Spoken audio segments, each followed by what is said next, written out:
Well, welcome everybody. My name is Marty Mascari. I'm with the North Central Texas Area Agency on Aging. Welcome to you all to a great partnership we've started with Dr. Mottern to bring you hopefully seminars for several months to come, and we're looking forward to that. Today we're going to talk about empowering and limiting the importance of your loved one's independence. And if you could advance the slide, I'd like to talk about the CEUs real quick before we get started, if I could.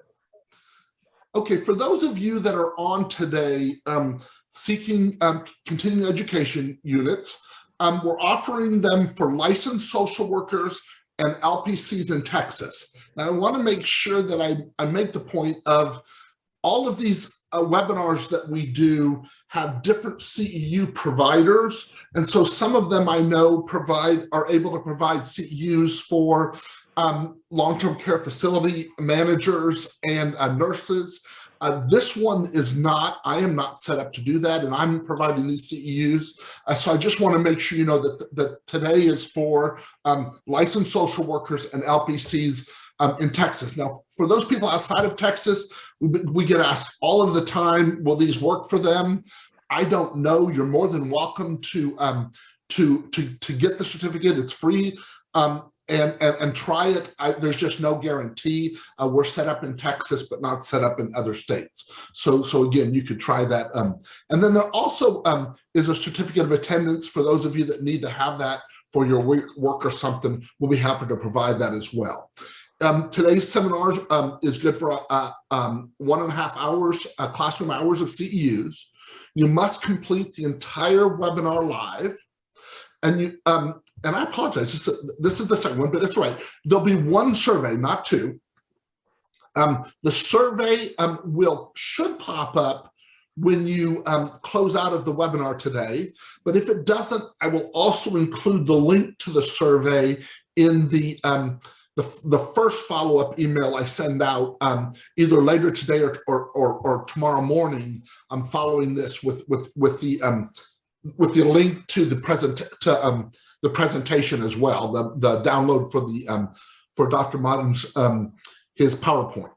I have put that in the chat. I'll put that in the chat again, the link to the PowerPoint in case you didn't receive it, if you're wanting to download that now. But once again, there'll be one survey, not two. And the survey will be a Google form survey. It should pop up, but I also include the link in the follow-up email. The Google survey evaluation link will stay up for 1 week till 5 o'clock Central Time next Wednesday. And then after that, I'll start issuing the certificates. We'll have them out by the 2nd of March. And so look forward to them. The certificate will be emailed to the email address you use when you finish the survey. It will ask you to put in this email address there. So make sure you keep track of that. I know people have looked for their CEUs and maybe registered with their work email address and filled out the survey with their personal email address or something. Make sure you look for the email address that you put as you fill it, as you complete your survey. Very good. Well, I want to welcome Dr. Mottern. Dr. Mottern's joining us from the Mottern Institute for Mind and Body Wellness, and he's going to talk to us today about empowering versus limiting. I'm turning it over to you, Doctor. Okay, thank you, Marty. Glad to be back once again to do this for you. What we're going to look at today is empowering and limiting and things of that nature. The first thing I want to look at is some research on independence and mental health. Is there a relationship between those two things? And spoiler alert, yes, there is. But which way does it go? Does it go both ways? We'll look at that. Then we'll look at, once we know that happens, well, why does that happen? Why is there a relationship between those? And for that, I want to delve into a little bit of choice theory psychology. I want to look at basic needs. I want to look at some caring and deadly habits, things of that nature that sort of explains why there's a relationship between independence and mental health. And then so we know there's a relationship. So what can we do about it, right? How do we foster elder independence? And many of you may have more suggestions on this than I do. So please feel free to share once we get through. If you have questions, please put them in the chat or save them till the end. I won't look at the chat until the end anyway. So if you'll do that, because if I get off on a tangent, we might be here all afternoon. So if you would just save those until the end, I'll be more than happy to answer them. So if we're looking at the research on independence and mental health, well, there's sort of a common sense thing that says when you lose physical ability, when you lose mental function, that sort of limits your independence and your autonomy, right? And many people use those terms differently, independence and autonomy. For our purposes, they're going to be the same. And in fact, most of the research that I have up here, it talks about those synonymously, okay? Like I said, many people make a distinction between those. We're not going to make that distinction. That'll become more clear as we get on and talk about choice theory psychology. But we know this. We know that as we limit the physical movement, as we limit mental function and what have you, then that does affect our ability to live independently and what have you. So there is some research there. There's a reference list on the back of this if you want to look it up. So like I said, that's sort of common sense that we know that as I start to lose mental ability and what have you. I can remember my grandfather had Alzheimer's disease, and I can remember going and staying with him over the summer and sort of help my grandmother out and what have you. But he loved to drive, and of course driving is one of the biggest things for independence, and especially for my grandfather, because he just liked to get out and drive, before the dementia, after the dementia as well, but before the dementia, I mean, he would just drive just for the sheer joy of driving and what have you. So once he got Alzheimer's, once that started to advance a bit, when we would leave the house, we would go to the store or something like that, just me and my grandfather. And my grandmother would give me the keys and she would say, "Do not let your grandfather drive." And the reason for that is that, he was dangerous on the road at that point. I can remember, after we would leave the grocery store, he would say, "Give me the keys and let me drive home." And I was just, sort of a kid. So, 16 or something at the time, just had my own driver's license. And, but it was his car, so he's my grandfather. What am I going to say to him? So I'd give him the keys and we would drive home, mostly on the wrong side of the road. So it was an exercise in faith and what have you to get back to the house. But certainly knowing that he loved to drive and things like that. But that was sort of limited to him once that dementia started to kick in. Same thing with physical ailments, right? We start to lose our physical movement and what have you. We can't get around like we would like to, maybe confined to wheelchairs or things like that. Or even if we're not, we may not be able to see to drive or things of that nature. We lose our independence in that way. So we sort of know these things just sort of, sort of common sense in that way, although we do have the research to back it up.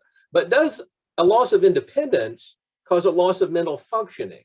So we know it works one way, that if I lose mental functioning, I sort of lose independence. But if I lose my independence, does that affect my mental health? And the fact is that yes, it does. Okay. And once again, we'll talk about why this is so in just a minute.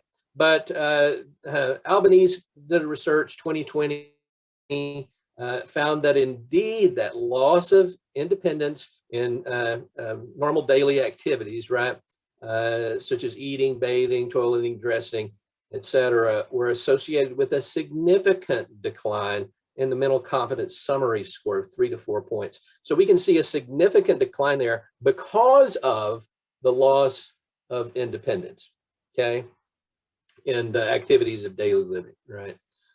Also, Escarot et al. Did some research as well, some grounded theory stuff, and looked at the perceptions of older persons who are living alone and at risk of losing their independence.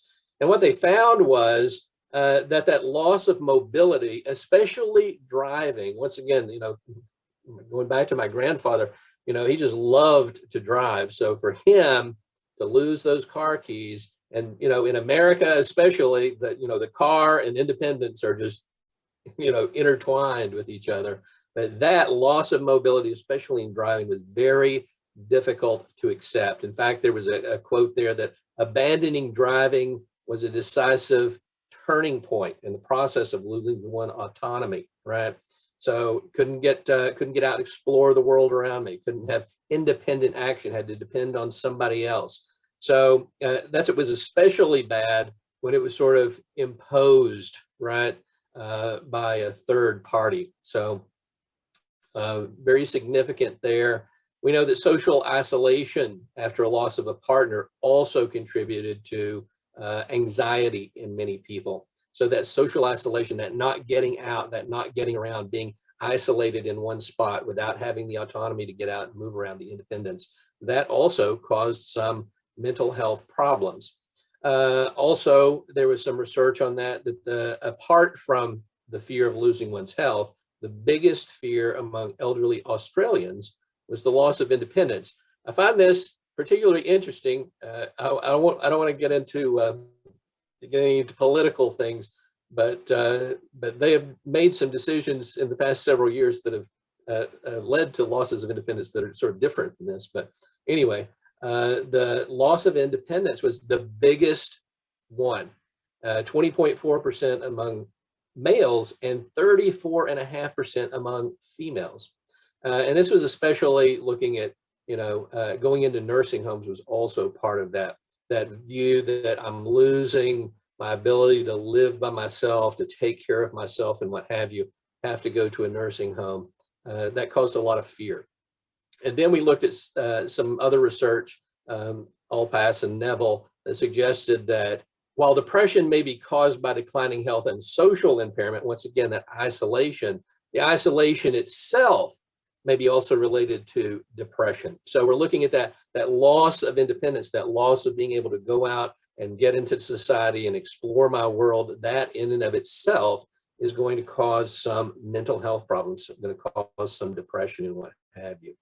And then some other, Kitayama also found that independence and interdependence predicted health and well-being, both in the United States and Japan. So the more independence people had, then the greater the well-being. Okay, the less independence they had, the less the well-being. So we do have research that says that, it works both ways. Obviously, when we lose physical and mental ability, we're going to lose some autonomy there. But also, when we lose that autonomy, when we lose that ability to get around, to be independent, we're also going to develop some mental health problems. Okay. Now, why might this be so? Well, let's now look at this. Let's look at choice theory psychology. Some of you may be familiar with it. For those of you who aren't, this was developed by William Glasser. He was a psychiatrist. In the 50s, he was doing reality therapy. At 65, he came out with his book on reality therapy, which really looked at the basic needs and what have you. Not quite as much. He hadn't quite developed the theory of needs as much in reality therapy. He had developed techniques to use and what have you. But then later on in 98, he came up with choice theory. Previously, this was called control theory, okay? But they changed the name in 98 to choice theory. And you can see, already, what does this have to do with independence? Well, the name of his book was Choice Theory, A New Psychology of Personal Freedom, okay? So this idea has been around a long time. There's Glasser there at the bottom. And Glasser himself died several years ago. It hasn't been that long, but he passed away. I got my certification in reality therapy through the William Glasser Institute, which gives that out. But I also received my certification from Glasser's own hands. So I'm glad I did that before he passed away. Now, I'm not gonna go in depth into the theory on this, but this is it, okay? This is what Glasser developed, and it wasn't only Glasser, but it was another gentleman who also has perceptual control theory. Okay, is the other one, and that's the reason they changed the name from control theory to choice theory, to sort of differentiate it from perceptual control theory. But anyway, this is a model of how the brain works. Okay.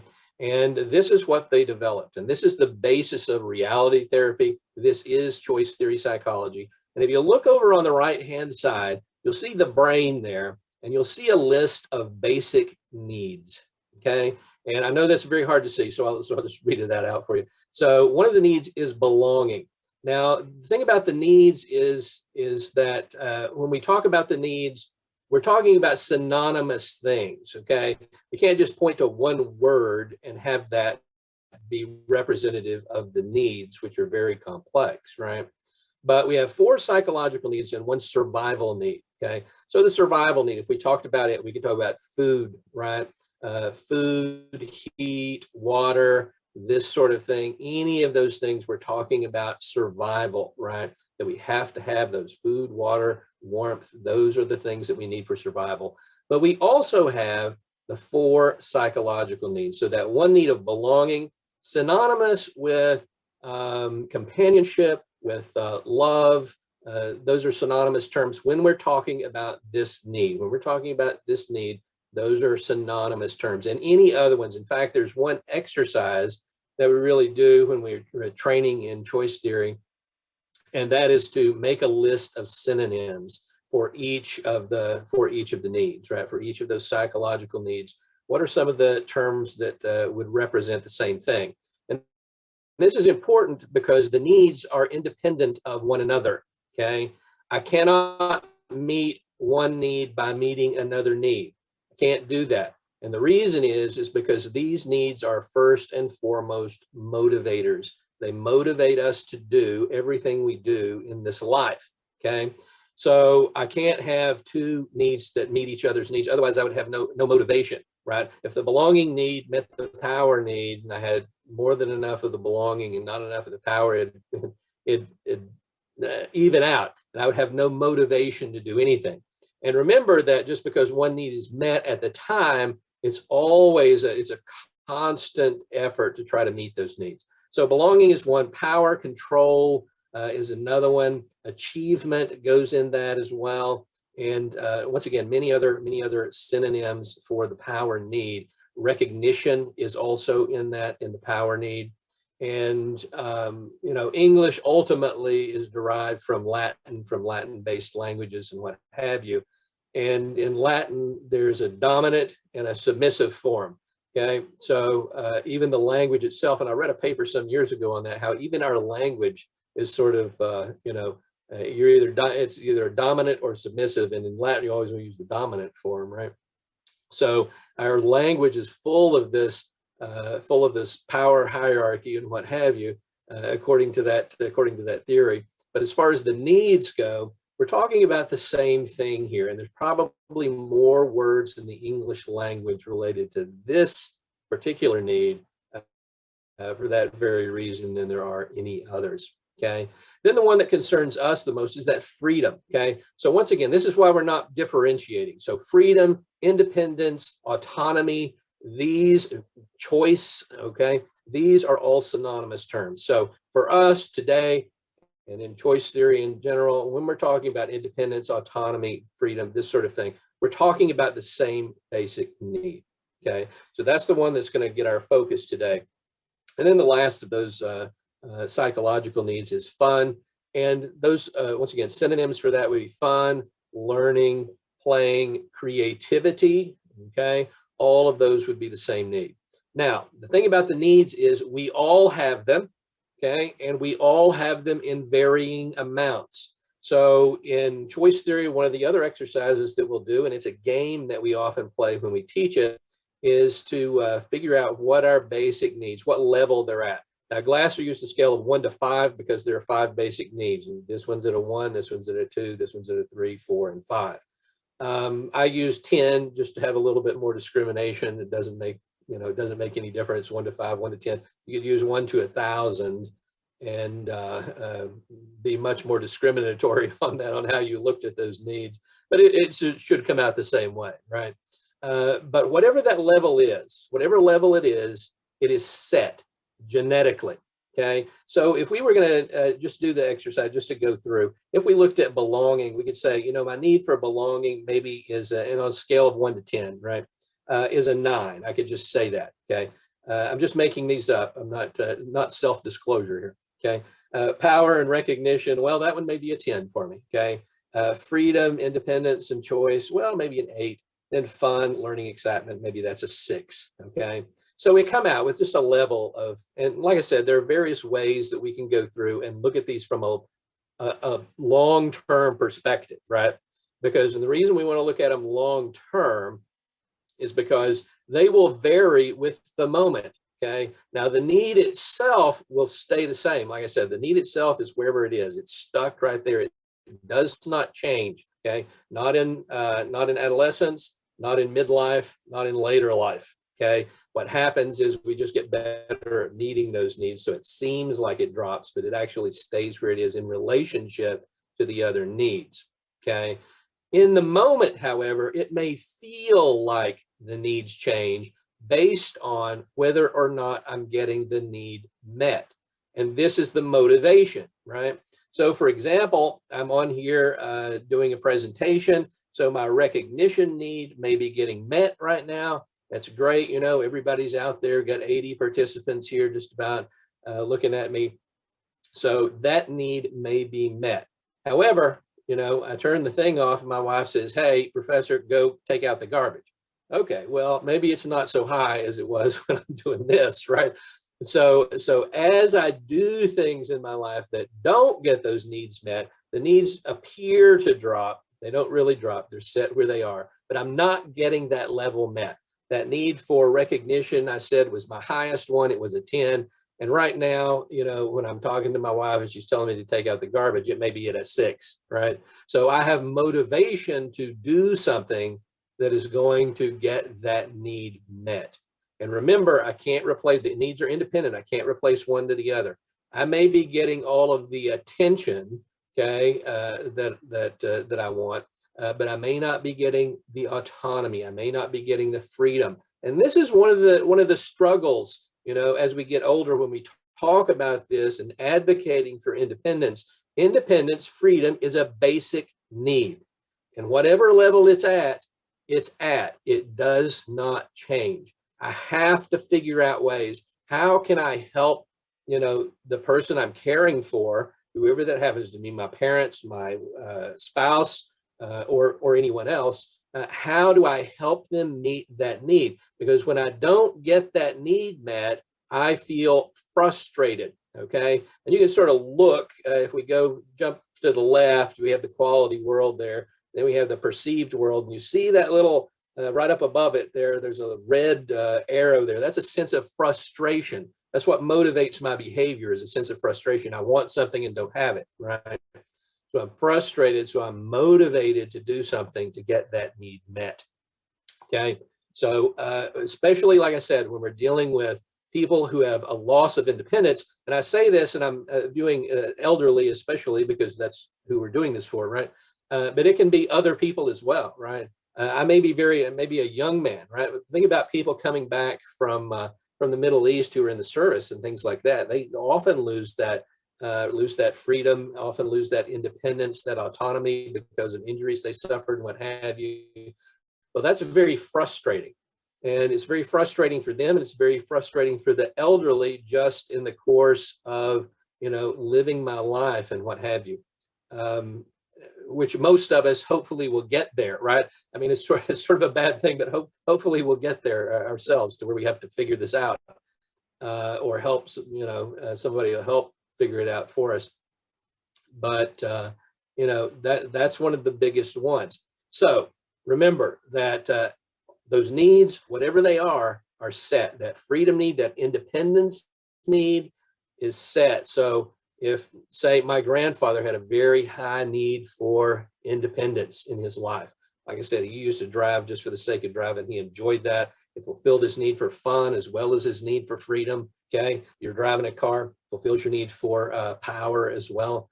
Okay, depending on what kind of car you have, and maybe more so, right? But you know, muscle car, get that as well. That recognition, power need met.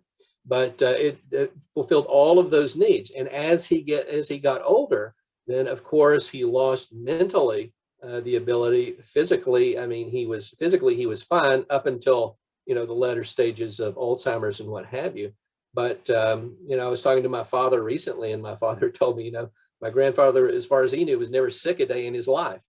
Okay, but eventually, the Alzheimer's, the dementia kicked in, and he lost that ability to meet that need in ways that he had previously met the need.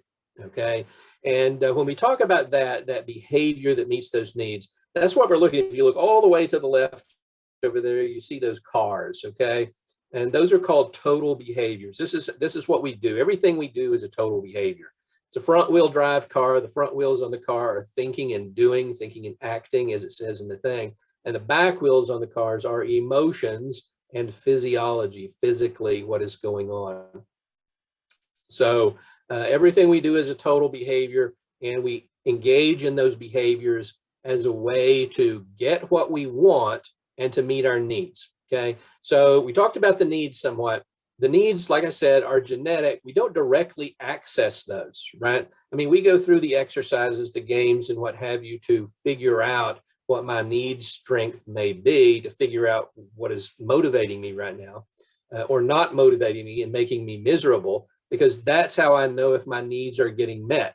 If I'm happy, that's the bottom, that's the yellow car, right? If I'm doing things that meet my needs, then I experience happiness. Psychologically, that's what tells me what I'm doing is working for me. I'm happy, okay? The top one up there, the red, mostly the red part there, that's when my behavior is not getting me what I want, okay? And when I'm not getting what I want, then I am miserable, right? That's what tells me whatever it is I'm doing in my life isn't working for me because I'm miserable. I need to do something else to get that need met. So as people age, okay, they may lose that physical ability, they may lose that intellectual ability. They can't meet those independence needs in the same way that they previously did. My grandfather could no longer go out and drive that car. You know, eventually, my life was on the line. I wouldn't let him drive. Okay, I wouldn't give him the keys. I'd make an excuse. No, we need to get home quick. I need to go somewhere else, whatever it was. But that still, I know that frustrated him because he wasn't able to do that. So that's sort of what we have to look for, right? How, you know, the normal ways that that our loved ones met those needs, especially that need for independence and autonomy and freedom, isn't working for them anymore. They can't do that. Okay. So then it becomes sort of on us so how can I help them do that? How can I provide ways that they can meet that need? Because once again, I know I'm sort of sounding like a broken record here, but this is very important, that need is set. Okay. I can't just lower the need because, you know, well, I can't get my freedom need met, so I'm just going to lower it. Does not work that way. Okay. The need is set. It's there until I die. My goal in life to get that happiness and what have you in my life, not necessarily pleasure. Okay. There's a difference between happiness and pleasure, right? But in order to fulfill my needs, to get that feeling of happiness, is to, like I said, meet the needs, right? I have to do that.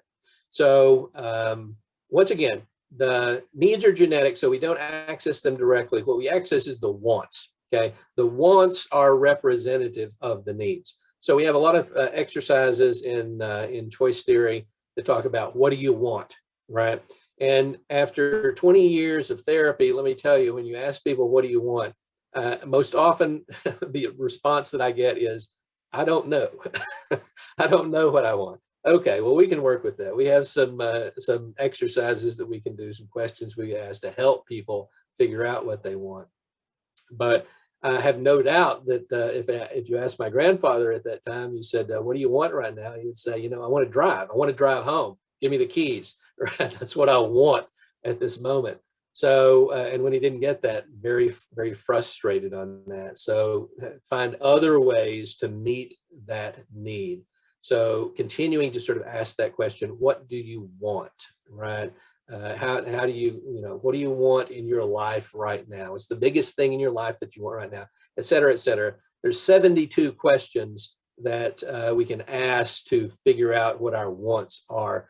Bob Wolding, who is one of the premier choice theory psychology guys who's still around. He was sort of Glasser's right hand when Glasser was alive. He's from Ohio, but he does a lot of work in there and what have you. Developed the procedures that lead to change that are wants behavior evaluation planning, right? This is sort of it's very similar to total quality management PDCA cycle, but it's a cycle that says wants, and the question there is, what do you want? Okay. And he developed 72 questions to help us figure that out. So those are available from Bob Woldley. But also we go from there to the behavior part. We jump from there to the total behavior card, right? So what are you doing to get what you want? Okay. Then the E is for evaluation. Am I getting what I want in a way that doesn't hurt me or others? If the answer is yes, then the plan is to keep on doing it, right? If the answer is no, then I need a new plan. But I need to sort of ask myself that as I'm helping my loved ones and what have you, and sort of trying to elicit answers from them as far as they're able to give that. And, what would you like in your life right now? Okay. What would you like to do that would make you happy right now? Because remember, happiness tells me I'm getting my needs met, right? So, sort of asking those different questions, asking them in different ways, and then figuring out ways to meet that basic psychological need. Okay. Because I'll just say this one more time.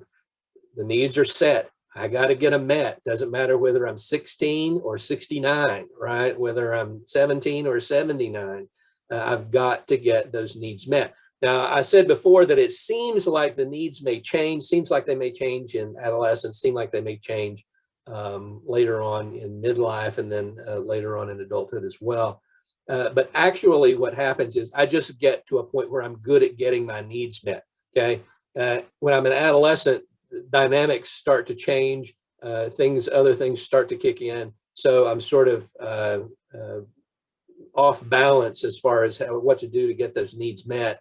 Same thing sort of in midlife, right? Middle-age crazy, right? Why do I go middle-age crazy? Because the things I was doing that met my needs before are no longer meeting those needs for me, okay? So I got to find a way. And then later on, and when I'm elderly, right?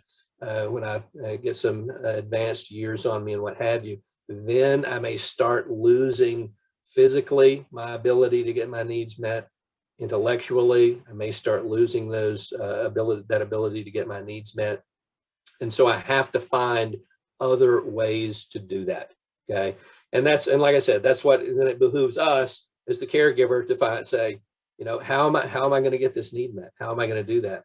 I wish that, they had virtual reality when my grandfather was still alive.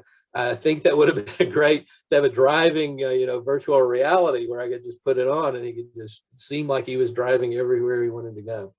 But unfortunately, they didn't.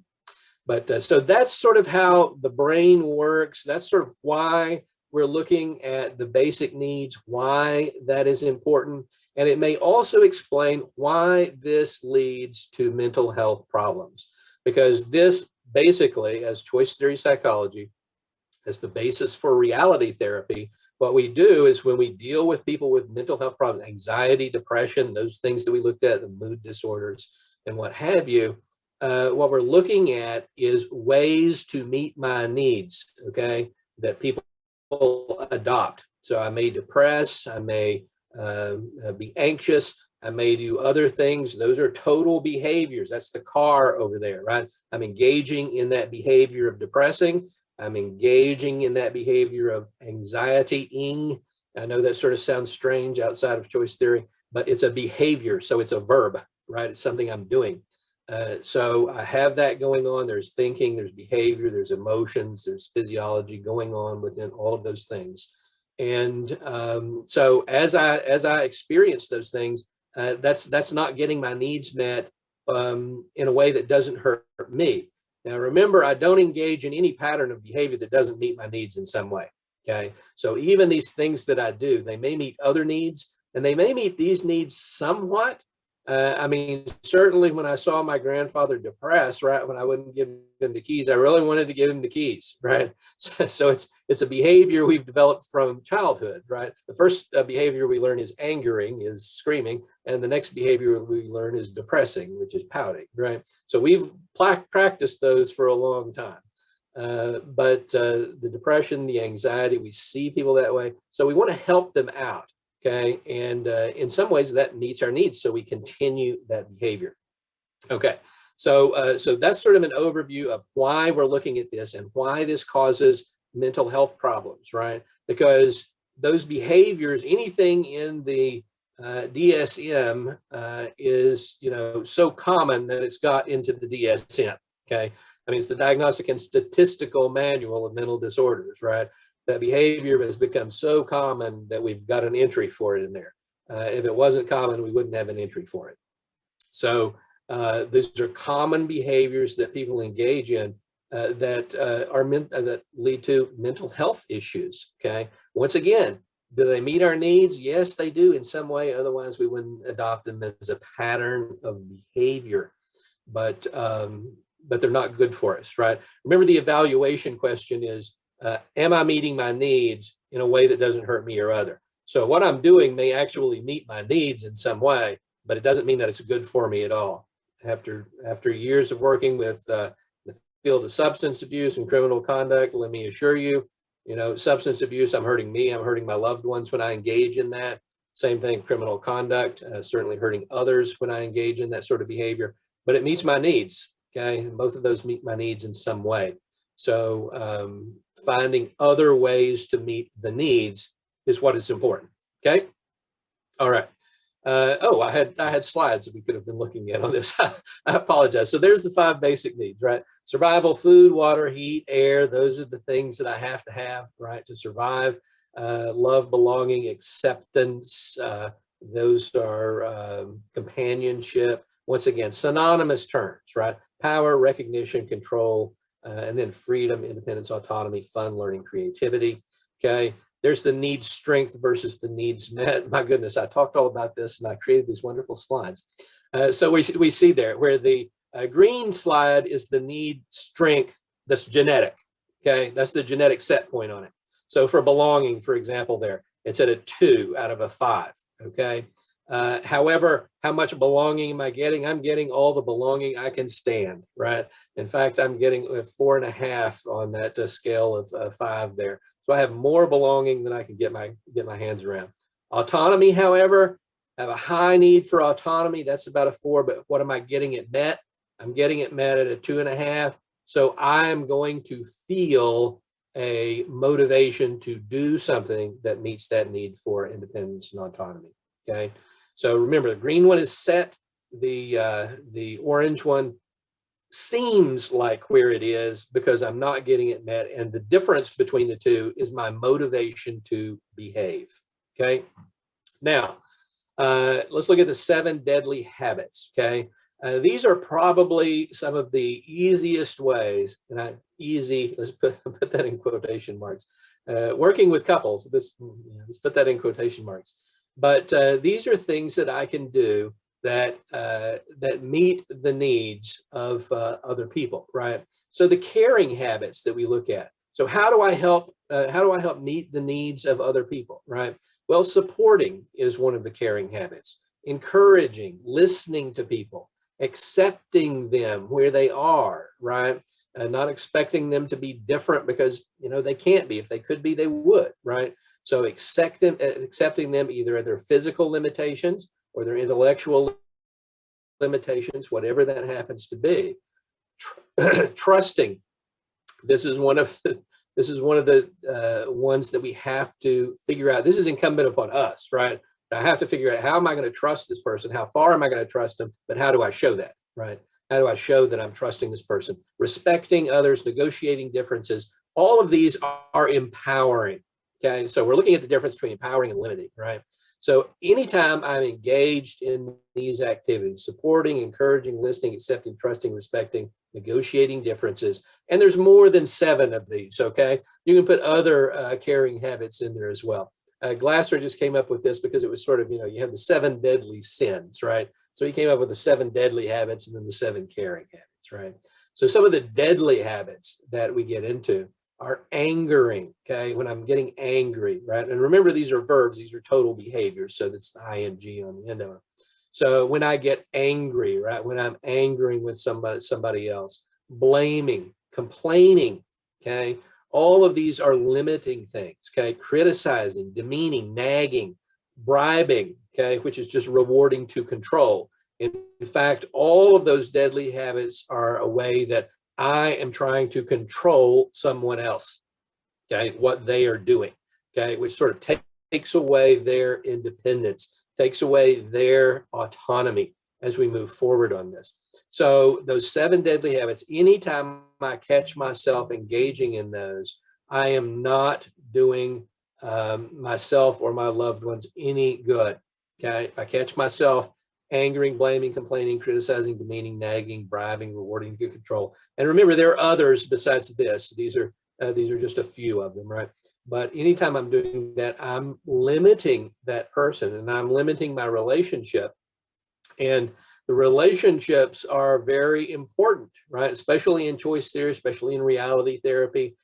So much so that Glasser once said that all long-term psychological problems are relationship problems, okay?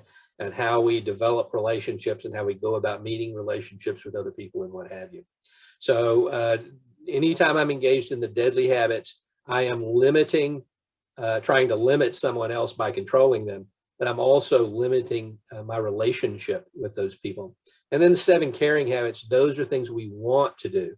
Those are empowering, okay? Negotiating differences is a wonderful one, right? So maybe with my grandfather, I didn't know choice theory back then, but it would have been like, okay, well, let me drive. I want to practice my driving. Let me drive until we get to the street that you live on, right?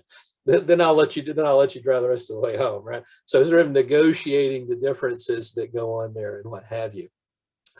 Respecting them is another, it's another thing we have to do. Where they've lost some physical ability, perhaps some mental ability, but still respecting the strengths of the people, right? Respecting the fact that they do have a need for autonomy, that they do have a need for independence, and trying to figure out how am I going to help them get that met, right? So once again, trusting, accepting, listening to other people. Oftentimes, that's one of the things that older people say, that no one wants to listen to them. Going to nursing homes and things like that. That's one of the things that they will say, right? No one wants to listen to them, and they just love for people to come in and listen to them. Okay, we get caught up in our daily lives and our, we have to make a living and do things like this. So we don't take time to sit down and listen to people, even when we talk to them, right? That's a skill that's not just with elderly people, but that's a skill that we practice with each other, right? Because most people don't talk to hear, right? I talk to respond. I don't talk to really hear what you're saying. I just talk until a point where, I want to respond at that point. I had a friend of mine one time, it was a therapist. He said every time he was talking to somebody and he saw their eyes go up, like he just stopped talking because he knew at that point they were not listening to him anymore. So, they were thinking about, so, well, let me think about it. No, you're not listening to what I'm saying at that point. So our ability to listen to others, which is a key part of empathy, right? Carl Rogers, humanistic therapy, really listening to other people, hearing what they're saying, very important. Encouraging other people. So instead of just say, no, you can't do this. No, you can't do that, right? Finding something for them to do that we can encourage them to do that may meet that need for independence, meet that need for freedom and autonomy, and then supporting them in doing that. Okay, so how do we foster this? We've sort of looked at, is there a basis for saying that there's a relationship between mental health and independence? And yes, and we know it goes both ways. We've looked at why that is so. One reason, anyway, that choice theory explains that. Maybe other models out there that explain that as well, but this is the one we're looking at today. Okay, and then, so what do I do about it? So how can I do that?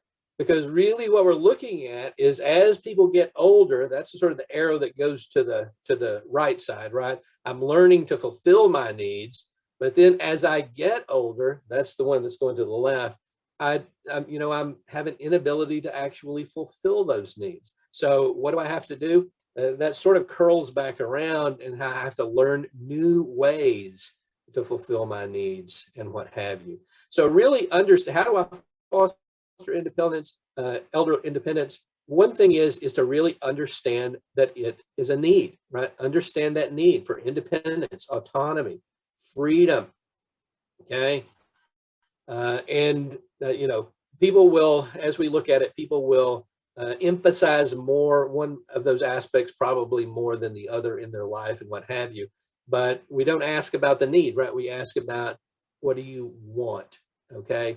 And then when they say what they want, then we can understand that as the needs, and maybe we can figure out how to meet the need in another way. Maybe it's not exactly what they want. We'll negotiate that and see if we can meet the need, right? But we can't ignore the need, because the more we ignore the need, the more frustrated we become. Okay. And we certainly don't want that. That leads to other problems. That's what leads to the mental health problems, right? That's the relationship going that way. So as we try to come up with ways to help people gain their independence, to really empower them, I really have to understand that that is a basic need. It's not just something somebody wants, which it is, excuse me, but it is genetically driven. Okay, it is a basic psychological need. I have to have that. So that's when I try to figure out how do I help people develop that need. Okay, these are some ideas once again. And like I said, many of you who have dealt with this, and you may have other ideas, may know a whole lot more about this than I do. Okay, but you know, I saw it in my grandfather and what have you. But my parents are both independent, right? My father has a little trouble getting around, but he still gets around and he still goes where he wants to go. So I haven't had to deal with it with him so much. I haven't had to deal with it with my parents so much as I have with my grandparents. But some of you, maybe not only with your parents or grandparents, but also spouses, other loved ones, and what have you. So one of the ways that we can do this is really to encourage. Remember, encouraging is one of those caring habits, right? Is encourage daily decision making in all the areas of life. And when we say all the areas of life, we mean who they are seeing, what they are doing, when they go places. You're setting up a doctor's appointment would be a good win, right? So asking them for input. When would you like to do this, right? Assuming that they're at a level where they can do that. But when would you like to do this, right? And then getting the answer and then going from there, right? But just something that's simple of asking somebody, when do you want to do this, right? Who do you want to see? You have doctors. Do you like that doctor? Do you like the other doctor better? Who do you want to see? So giving them that opportunity to express themselves and that choice that they have. Okay. Where do you want to go? Okay. Is one. Where would you like to go? Okay. If we're going out, if we're going for a drive, if we're going for a walk, or whatever it happens to be, get input from that. Where are we going? Okay. Where would you like to go? Okay. Where do you want to go? Right. Because once again, the wants are representative of the needs. And then asking questions about how to go about things, right? Many times elderly people are very set in their ways, right? Some aren't, some are very flexible, right? But other people are very set in their ways and how they do things. And it's important to get their input on that. Now, once again, we can't always follow what they would like to do, but we can certainly try to negotiate those differences. That's one of the caring habits, right? Explain to them, well, this is why we can't do that. What is your other choice given what we can do? Those sorts of things, right? Once again, it's very difficult as we get wrapped up in our own lives and we have to take care of other people, that sometimes we forget that, right? Sometimes we forget, we sort of just do what we need to do and we don't solicit input from them in those areas, in all of those areas of life, because when we're taking care of it, that's fine. Well, that's great that we're taking care of it, but they have a need, psychological need for independence. So just stopping and asking may help meet that need. Okay. So allowing people to think over their options make their own decisions once again, okay? Try to, as far as possible, give time between the decisions, okay? We got to be at the doctor tomorrow. This is what needs to happen. Well, that doesn't help fulfill that need for independence, right? Doesn't fulfill that need for me making that decision on my own. So, sometimes that happens and that's fine, right? But other times, there may be a span there. So really allowing people to asking them those questions and allowing them time to think that over, to make their own decisions, leaving time to negotiate those differences. And you'll know that in your own relationships, right? You'll know how much time that you may need to negotiate these things, right? Some may be negotiated very easily, some may take time. So your relationships, but allow time, whatever time you need in order to give someone the feeling that they're making their own decisions. And then, one of the easiest things is just asking people to express their ideas and explain how they're feeling. Well, how do you feel about this? What do you think about this? Okay, because that really gives me a sense of perceived control over my own life, right? Some sense of independence as well, that when somebody asks me, how do you feel about this? What do you think about this? It makes me feel like I'm engaged in the decision-making process, okay? And that gives me a sense of independence, okay? And then respecting boundaries. I mean, if somebody has a firm no on something, and once again, you may have to negotiate this, you'll know from your own experience, right? But trying to respect those boundaries at the same time. No, I don't like this doctor. Okay, well, they're the only ones that's close to us. We have to use them. Well, maybe not. What else can we come up with? Okay, so really respecting people's boundaries, because that's one of the big things. If I don't respect your boundaries, I'm controlling you. All right, and control is sort of the opposite of independence, right? Is that I'm controlling you. You don't have a say in what's going on. So respecting people's boundaries. All of these things you'll notice are part of those sort of seven. Maybe not part of the 7 caring habits, but they're part of the caring habits at any rate. Okay. There is something called the rule of 6. I wanted to throw this in there. This is a Native American thing, especially from the East Coast, the rule of 6 is that for any situation that's going on, there are at least 6 different ways to look at whatever is going on, okay? And whichever way I choose, that determines my reality. You may choose another way, that'll determine your reality, okay? And they may not be the same realities, okay? But there's probably 60 different ways to look at it, but there are at least 6. And one of the examples of that is that Paula Underwood, who is local, she's from Texas, I think from the Austin area, but she wrote a book called 3 Strands in the Braid that talks about the rule of 6 and what have you. But she gave an example one time of she was standing with her father and they were in front of a semi truck, okay? Might have been in Canada now. But anyway, they were standing in front of the semi truck with a trailer on the back of it. And she was a little girl and he was holding her hand and he said, "What do you see?" And she said, "Well, I see the other side of the street and I see people, walking along." And he said, and he was standing there looking the same direction. He said, "All I see is just this white side of this truck. That's all that I see." So his point being that, they each had their own perception of what it was. They were both looking in the same direction, but because he was older and taller than she was, once again, she was just a little girl, she could see under the truck, right? So she could see things there. So different matters of perspective. So getting someone's opinion on things, right? Especially when they're elderly, they've lost independence and mobility, okay, and they've lost maybe not so much intellectual capacity, but they're physically unable to do the things and get around like they used to. That doesn't mean that they don't have a perspective on what is going on. So really asking them, once again, what is your perspective on this? What do you think about this? What do you feel about this? And really gaining the experience of of years as we do that, right? But based on their past, right? They're going to see things based on their life. They're going to see things a little different from you, and we can all appreciate that different perspectives on things give us more knowledge of the situation.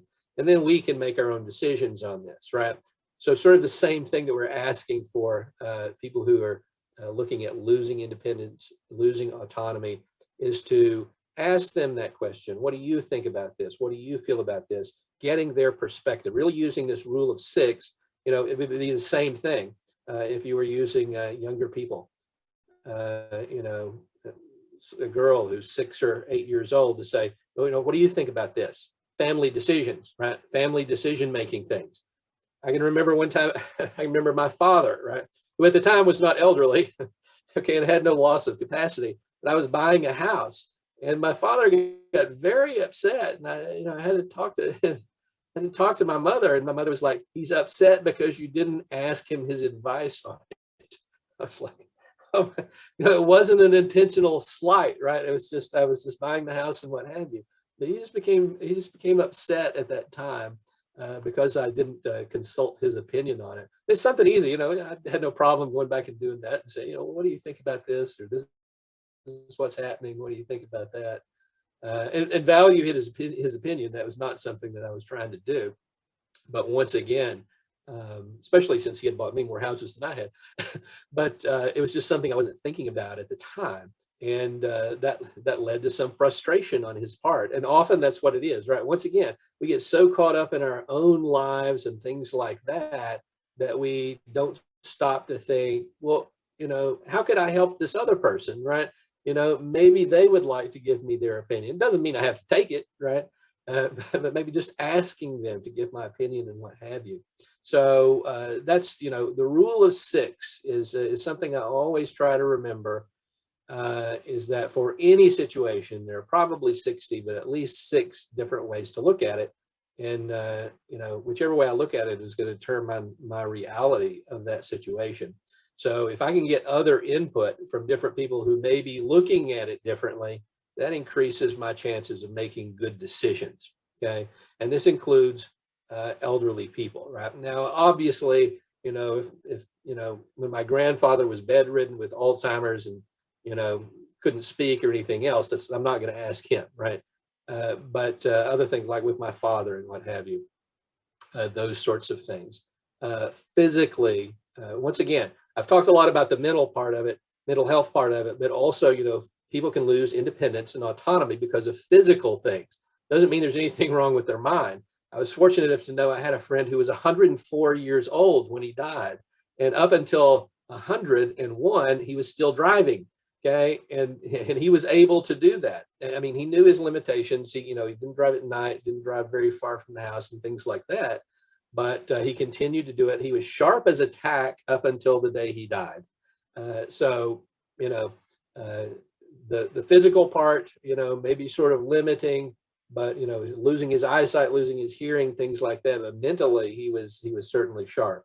So sometimes it's that physical ability that causes the loss of independence and autonomy. And in some ways, those are easier to overcome, right? If they just need to get out of the house, then I can take them, right? Let's go drive it, right? Let's go here, let's go there. So oftentimes the physical is a little bit easier to deal with than the mental impairment as we move forward. But rule of 6, if you can remember that, that'd be great. Other ways to foster independence: encourage people to try new things. I've never done this before, especially if it has to do with independence, right? It has to do with getting out and doing things. Encourage them to try new things, okay? Develop new hobbies, right? And things like that. Once again, asking for input when it comes to making decisions or plans. Lessons I learned from my father, right? Well, like I said, it wasn't intentional, but he certainly took it badly. So ever since then, every new house I've talked to. Promote feelings of accomplishment. This is something that does not cost us anything, just to congratulate people for things that they do, right? Promote those feelings of accomplishment. Congratulations, you did this. Doesn't cost us anything to do. Doesn't cost us anything to do any of these. Okay, really. But sometimes we forget to do them. Encourage them to make new social connections is another thing. Getting out, maybe trying new things, combining some of these, making new social connections, encouraging them to try new things, develop new hobbies and what have you. Some of the things that we can do around the house are just make modifications in the home that encourage that independence. So, make clothes and personal items more accessible to people, right? Maybe lowering the bar on the closet, right, where people can get to them. They don't have the mobility to reach them or what have you. They can't stand on a step stool to get to them. Don't want them doing that. So maybe you can do that by just lowering those things down, right? Make those personal items closer, more accessible to people. Make clothes easier to put on, right? When I can't dress myself, certainly that becomes, I don't feel very independent if I can't dress myself. So getting clothes that are easy to put on and take off, okay? And, we live in an age now where you can use that voice activated smart technology, right? Siri, play, the music that I want to hear, right?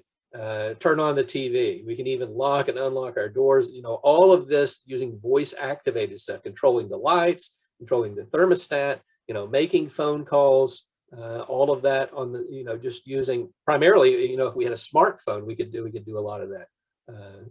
And then have the television and the locks and the lights all hooked into that. That's certainly possible. We have that technology, it exists.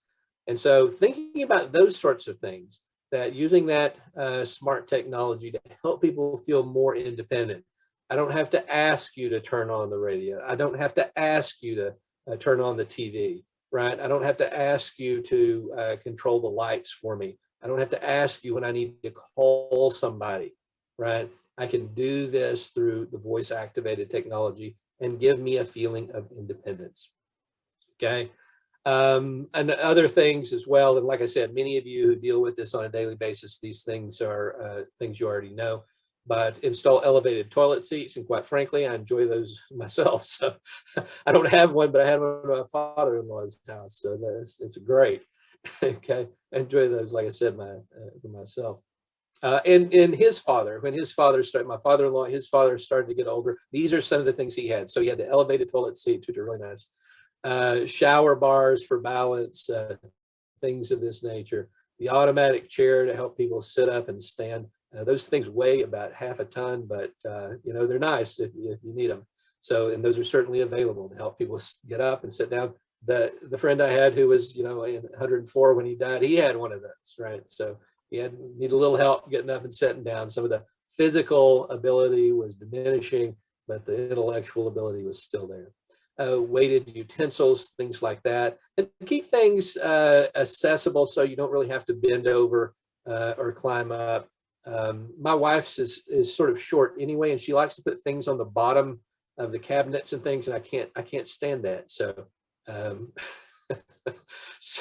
so maybe I'm older than I think but personally, I'd like to have them hung up on a rack, pots and pans, things like that. I'd rather hang them over the table that we have than bend over and get them. But anyway, things like that, just thinking very simple things that we can do, but help people feel more independent. And then there's some making modifications in the community.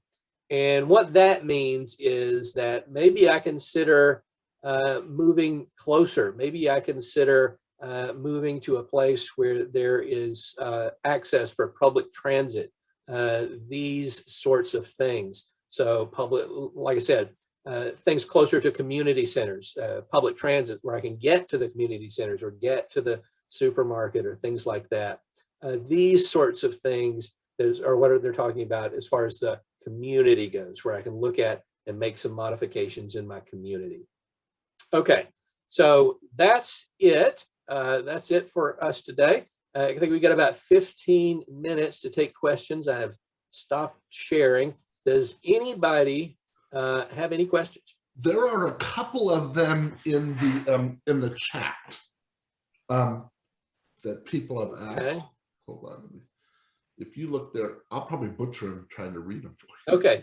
Yeah, there's one about consulting an occupational therapist to prevent that sort of foster that independence. Excellent idea, right? If I don't know what I need to do, consult an expert, right? And occupational therapists are often the people to do that. Let me see. Julie Kroom has Yes, one. indeed. Says, as a caregiver, I also need to be. Oh, go ahead. I'm sorry. Excuse me. No, you go right ahead. See, as cognitive decline continues to get worse, what are some of the choices you see them making as coping, and how they can also be held accountable for their choices? Once again, I mean, that's going to, as the cognitive stuff is really difficult to deal with, right? Like I said, it's almost easier to deal with a physical thing where they're still mentally able to make the decisions. You can sit down and talk to them and get them to give you their opinion and what have you on something. As the mind sort of goes, as dementia and things set in, that becomes much more difficult. But we can always just ask, use empathy, right? And say, just ask people, what do you feel? What do you feel about this? I don't have to have any information to tell you what I'm feeling right now, right? Well, this is what I feel. And if I'm feeling miserable, that probably tells me that I'm not getting my needs met. So I can sort of ask some other questions depending on the cognitive level to help me get that. But at some point, it just becomes we can't do. Like I said, my grandfather eventually was bedridden. I mean, he didn't know where he was, didn't know who he was, or anything else. In fact, he was bedridden for 12 years before he finally passed away. But certainly during that time, he wasn't able to. And my grandmother was a nurse, so she stayed at home and took care of him during those 12 years. And she actually said she was able to talk to him and get some things. But whether that's true or whether that's just the way she chose to look at it was interesting. But at some point, I mean, eventually that's going to go away. But as it goes, like I said, empathy, asking people what they feel about things or think about things, even if they don't know, what do you think about this? Well, I think this about it, which may be totally off the wall, but you're still asking and they still feel like they're contributing, even if, doesn't mean you have to take their opinion, take their advice when they give it, but you're just working at meeting their needs. Okay, there was another part of that. I'm deadly habitating, okay, because my needs are not being met in the relationship. Is it time to send my loved one to assisted living rather than subjecting them to my venomous moments? Well, certainly that's a consideration, right? I mean, it's certainly a consideration that that we have. Certainly for them, it would be a loss of independence, but maybe just sitting down and having the conversation with them about that, depending on, I don't know if that's possible or not, but, as much as possible, you want them to be able to meet their own needs, and you need to meet your needs too. Because like you said, if you're not getting them met, then you're becoming frustrated and you're developing those deadly habits and things like that. And that does not increase their independence when you're using deadly habits, right? So maybe it is time. I mean, that's a personal decision that you all are going to have to make. I don't know what else I can advise you on that. What else can I do to manage my own grief about the now painful and disappointing relationship? Therapy is always good, right? Therapy is always find somebody to talk to. There are, especially reality therapy, all about relationships. And those are in the area. There are several reality therapists in Central Texas, and I'm sure North Texas as well. We're all over the world, so you can find somebody. But talk about it, right? Get in there, talk about that yourself, so that you can break those deadly habits, because they do, and they're called habits for a reason, right? Because they do become habitual. They do become habits. We fall into these patterns, especially in our families, right? What do you do when the want is realistic, unsafe, wants to drive? Well, eventually I had to say no. Wants to live independently, no family, and living in that town is not really feasible. problem solving, cognition limits, right? Can't tell us what she wants to be happy.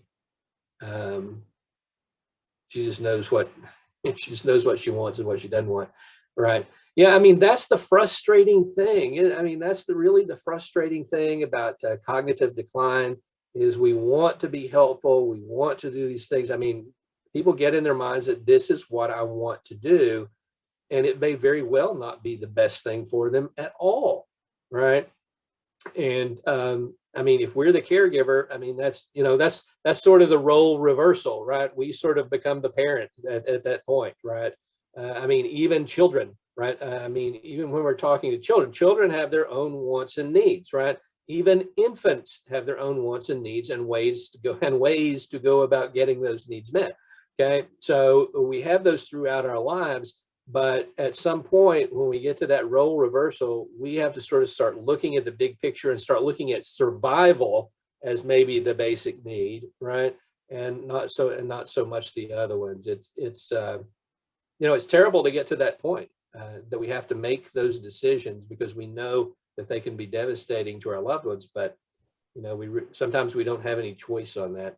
At that point, seek therapy for you, right? Not for them, but for you, right? And sort of managing that sort of role reversal and what have you, and knowing that I'm having to make decisions that I don't want to make, and I wish I could make them differently, but it's not the best thing for them. So I might suggest also that they reach out to the local area agencies on aging. That's who I work under. That they were mandated by Congress back in the 1960s that every county in the country have one, and there's a big push now for helping people that have no family at all to get out of nursing homes if they want to live independently. You might reach out to them and see what resources are available through them that may help her where she's at to do that. And I realize that doesn't always work, but I want to make sure you realize that those resources are out there and you might check that avenue. This is another interesting one here. It says, how about an elder who seeks to be more dependent on their adult children so they can do everything they need to do, but they just want that. That may not be independence, right? That may be the need for belonging, right? Remember, we got 4 psychological needs and that survival need. So how can I help that person meet the need for belonging, right? Belonging, acceptance, companionship, those are the same. It sounds like that person, sounds like that's the need, more of a belonging need than it is for certainly for independence. When you say they want to become dependent on them, certainly not the independence need, but I think that would be more of the belonging need and what have you. Wow.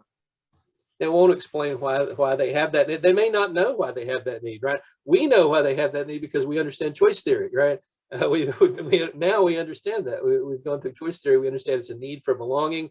And once again, I'm going to do what I know to do to try to get that need met. And family is something that's convenient. Family is there for me, right? Or I have that belief that family should be there for me.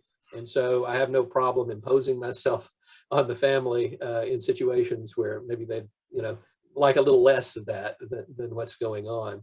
But so finding other ways, that's a good one for, get them involved in other groups, right? Get them involved with other people, who share the same interests as they do, other than you, right? Who share the same interests as they do. And so they can get that need for belonging met and things like that. That's really where you have to sit down and put on the thinking cap, right? And say, okay, so this is the need now. It's a need for belonging.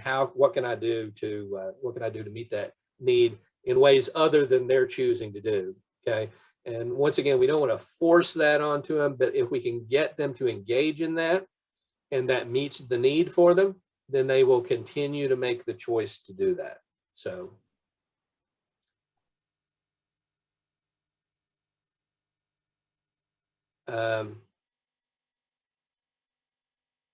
please address wanting, demanding to meet their needs for independence and decision making when what they want to be happy is not realistic.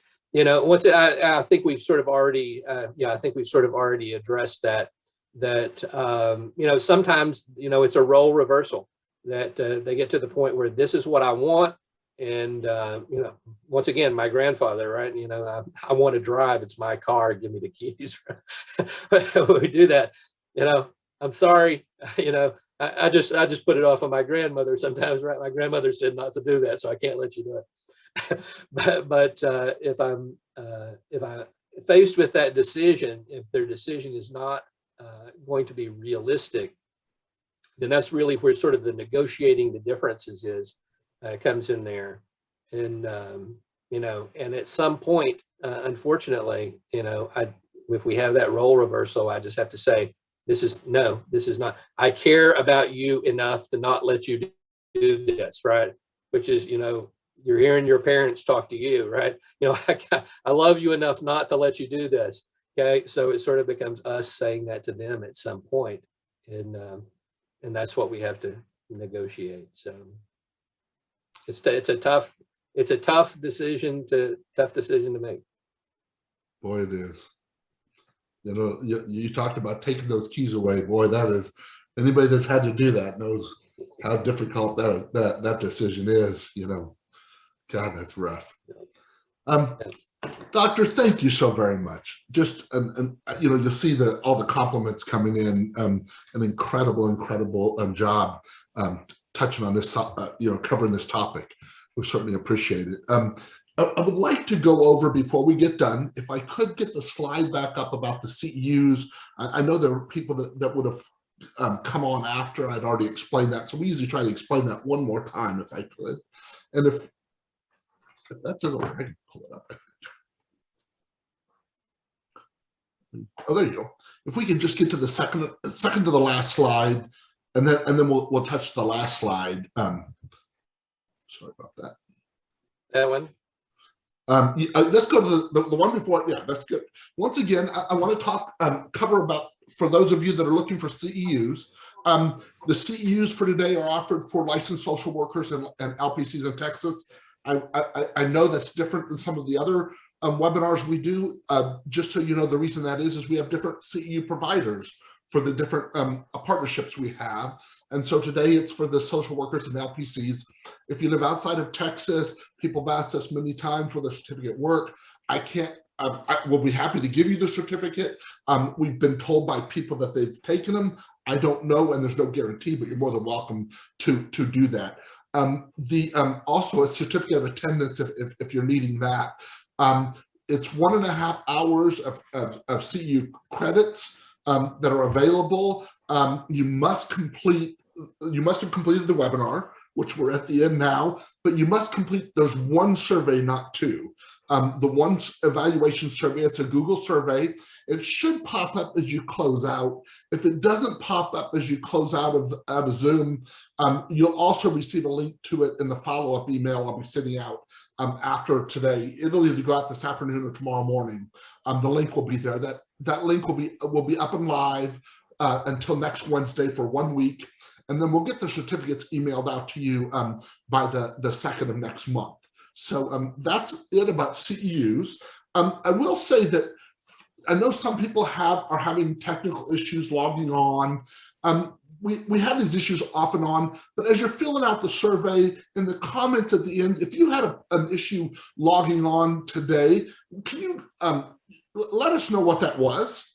You know, I want to try to make sure there's not a big issue that we're facing that I'm not aware of. It seems to be you know, a person here and a person there.